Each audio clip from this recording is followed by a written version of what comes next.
पुढची बातमी मुंबईमधून। मुंबई आणि उपनगरांमध्ये रात्रीपासूनच पाऊस सुरू झालेला आहे। मुलुंड, भांडूप, पवई, घाटकोपर, अंधेरी, मालाड आणि गोरेगाव या परिसरामध्ये संततधार पाऊस सुरू आहे। मुंबई बरोबरच ठाण्यात सुद्धा रिपरिप सुरूच आहे। कल्याण, डोंबिवली सोबत पावसाच्या सरी कोसळतायत। तर दरम्यान आज मुंबईमध्ये समुद्रामध्ये सकाळी 11:15 वाजता उधाणाच्या भरतीचा इशारा देण्यात आलाय। या संदर्भामध्ये अधिक माहिती घेऊयात। वेदांत नेम आपल्या सोबत आहेत। वेदांत, अधिकची काय माहिती आहे तुझ्यासोबत? आज 11 वाजता भरतीचा इशारा देण्यात आलेला आहे, तसंच रस्त्यावरती काय स्थिती आहे? अमोल, पाऊस जो 3-4 दिवसापासून पडतो मुंबईत, ती संततधार आजही सुरू आहे। मी सध्या एअरपोर्ट स्टेशनच्या जवळ आहे, मेट्रो स्टेशनच्या जवळ आहे। इथेही जो पाऊस आहे तो मुसळधार पाऊस आपण पाहू शकतो। त्यासोबतच मुंबई आणि मुंबई उपनगरातही जोरदार पाऊस जे आहे तो सुरू आहे।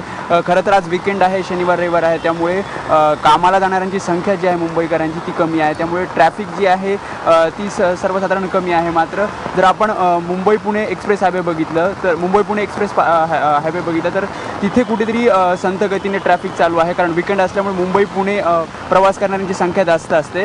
त्यासोबतच आज भरती आहे 4.62 मीटर एवढी ती भरती आहे। 11-20 वाजेच्या दरम्यान ही भरती असणार आहे। त्यामुळे वीकेंड असल्यामुळे मुंबईकर जे आहेत ते अनेक जण समुद्रकिनाऱ्यावर फिरायला जात असतात, त्यामुळे या भरतीमुळे त्यांना या सर्वमध्ये सतर्कतेचा इशारा प्रशासनाने दिला आहे। त्यासोबतच येत्या 24 ते 48 तासात जे आहे ते मुंबई आणि मुंबई उपनगरामध्ये काही भागात मुसळधार तर काही भागात मध्यम स्वरूपाचा पाऊस पडण्याची जी इशारा हवामान खात्याने दिला आहे। अमोल, वेदांत, खूप खूप धन्यवाद दिलेल्या या संपूर्ण माहितीबद्दल।